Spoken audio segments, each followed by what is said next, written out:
What happened? What changed? So I can see. Now you can see through Papa's third eye, huh? All right, well, Now I can see the road. we've got a really excited day lined up. We're starting out at the biggest cold water aquarium. The next biggest is all the way up in San Francisco, I'm pretty sure. We're obviously down in Monterey. Monterey, I would say. Yeah, well, but the Monterey Bay Aquarium is like the biggest. Yeah. So in terms of like smaller aquariums, comparable would be the one at, what pier is that? I don't know, but those gigantic fish they have there are Dude. so terrifying. We always take the behind the scenes tour at the, what's that place called out in San Francisco? It's on the pier. It's not the Exploratorium. I mean, it's a straight up aquarium. I think it's just the San Francisco Aquarium. Well, you take the behind the scenes tour over there and you're like on this gangway and these fish, like, you know how goldfish will kind of swim up and go goop and kind of like ask you for a snack? Well, these fish are so big that they can open their mouth and swallow you, dude. Like, they're terrifying. And this isn't like some distortion. What are you talking about? You're gonna see. This isn't like a distortion. Look at all that through the glass. This is looking directly into the water as the fish surface. So that's the next biggest. So how does this work? They have a giant pump in a cave, which I've explored. In fact, Kimberly, remember, did you go in there with me?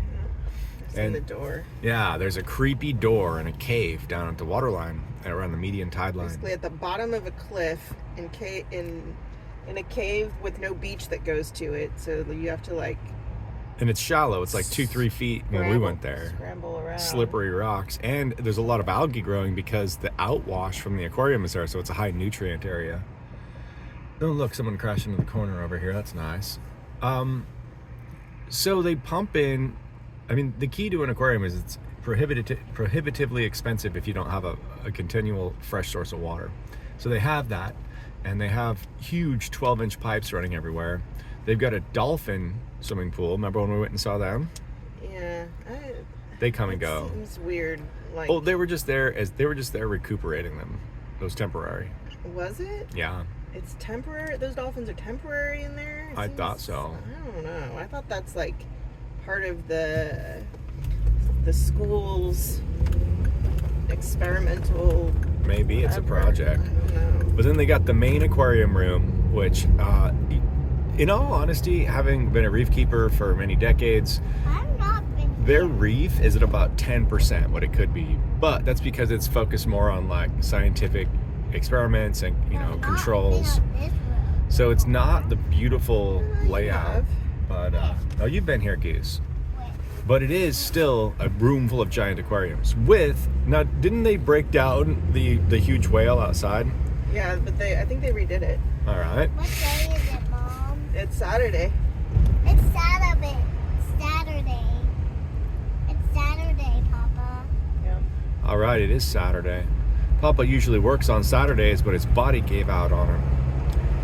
Papa had the hiccups for about 24 hours straight. His chest was so tight he couldn't breathe. He started having chest pains. Papa almost had a stroke. So Papa's We're not going. at the 60 days yet, so. So Papa's going to the aquarium. Then later today we have a much more exciting activity: moving 10,000-pound objects. This is something we're learning about. How do you take something that is a 10,000-pound monolith and move it from A to B? It is harder than you think. What? A Domino's. A fucking Domino's. In what building? That was the best bike store in town.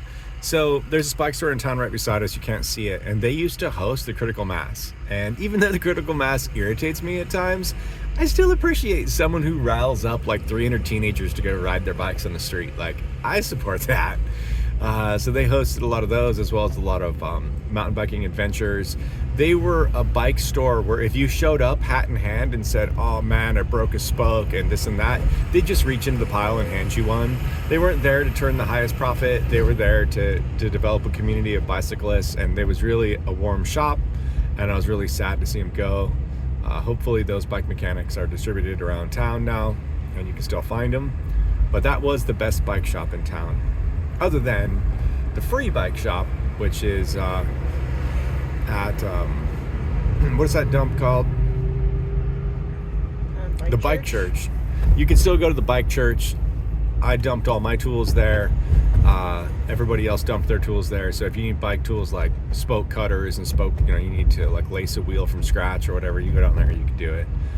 Now, some of the worst bike stores in town are right up ahead. We've got a Safeway, and just past that on your left, there'll be an unnamed bike shop. Well, one time Matthew and I went on a really long e-bike ride up the railroad tracks, and I busted a rim, and we were a long ways from home, and my wheel wasn't even, I couldn't even push the bike. And I went in there hat in hand, and I said, look, man, this is my e-bike I built from scratch, and we're just trying to get home. Do you have anything used, like from the junk bin, you could set us up with, just so I could lace this back up real quick and at least roll home? And all they wanted to do was rip us off with like $140 rims, and then they didn't even have the spokes on hand to lace it, and lacing would be like $200, and they were just a rip-off shop. And they were not helpful, and they didn't help us get home, and I wouldn't even buy a Schrader valve there. Dicks. Oh wait, here they are up on the left.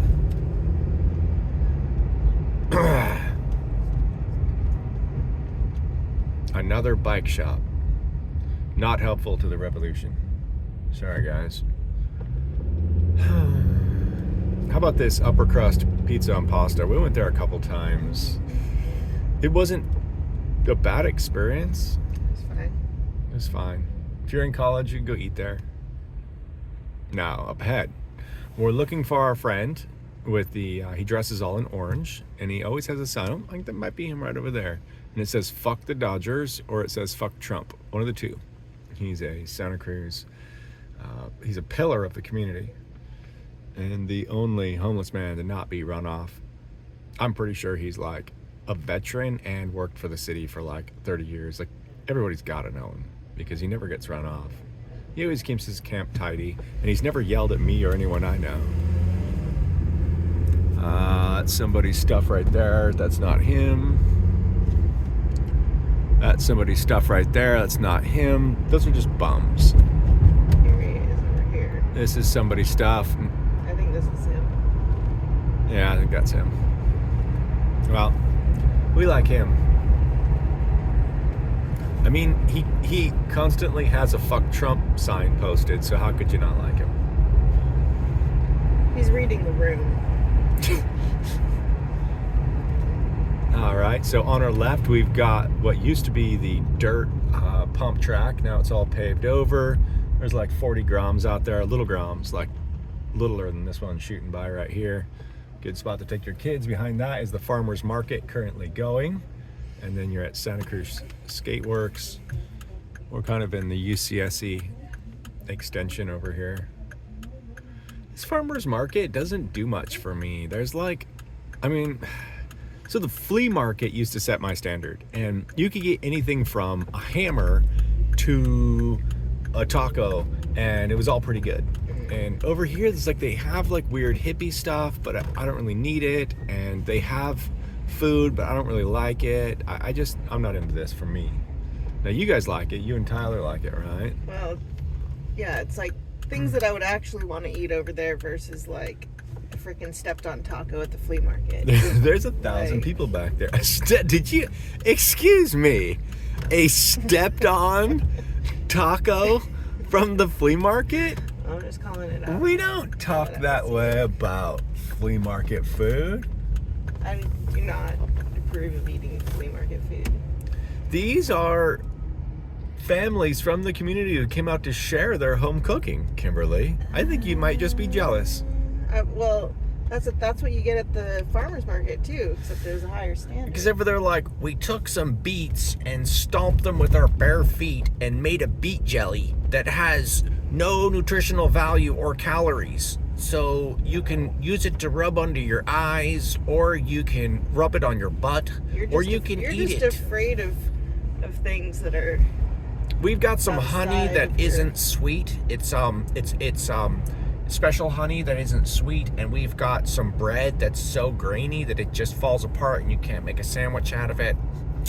We've got some fruit that's just riddled with worms and bugs, and it's dry and grainy and chewy. Anything I ever get there's gross. You don't know how to pick natural foods is the problem. you need it to be wrapped in cellophane. Oh, look at this. We got some campers over here. Really? There's no way to mark yourself more clearly than to pile all your shit on top of your car. I see some stealth campers and I see some not so stealth campers. Where?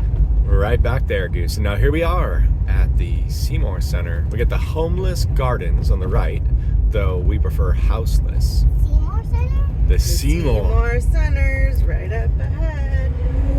The coastal. That's that fucking Science. dumbass back there with the constantly backfiring exhaust. I'm gonna make some adjustments to his car one day. That's not the worst guy. That guy was white. There's another guy with the gray one. That's like 10 times louder. Seymour Center. This is a reserve and a preserve, Goose, where good things happen. We cruise it real slow around here, and we look for foxes and bobcats I and see deer. a person and a dog right over there. That's Yeah, right. they were going out on a little adventure. They're out walk dogging. So this was the little path I was saying that if we brought your scoot, you could scoot on this path. Oh yeah. Papa wants to rally that path on my 3-wheel scoot at about 45 miles per hour. Did you Do know that at night. I Yeah, can this is run- the kind of place Papa comes Do at you night with know no how lights. fast I can run as fast as 5 miles per hour. You can run 5 miles per hour? I believe that. I'm the fastest one around. Yeah, you are fast. You have to show us here in a minute. Now, I don't believe our membership is good anymore, so we're going to have to pay out of pocket here. I feel like the last time we came, I re-upped it, but maybe we just paid the single fee. I can't remember. I think usually there's a ground squirrel. I think it usually is like 2.5 visits is the cost of a membership, something like that. I think it's like $200 for a family pass. I'm pretty sure I just paid it last time, but I can't. Oh, really- the whale's still out there. Look at Looking- this, baby Looking geese. massive. Yeah. Wow. Look at Nice. that. So up ahead is where the pump is. We're going to go check that out. And bring your warm sweater. It's very cold and windy out here. I'm not Look really, at that flippin' whale. I do not need any jacket because I'm not really chilly. You don't need a jacket, huh? Famous last words. I love the way they did. See this? This is recycled was tire plastic Packed up nice and lattice work with rocks in like between it it, and it nice holds and up really warm. well over the years. Check out how this works. See, it's just plastic, recycled ABS or something, and then rocks, and then it also grows little green stuff. There. Ooh, smell that. It smells like the wilderness.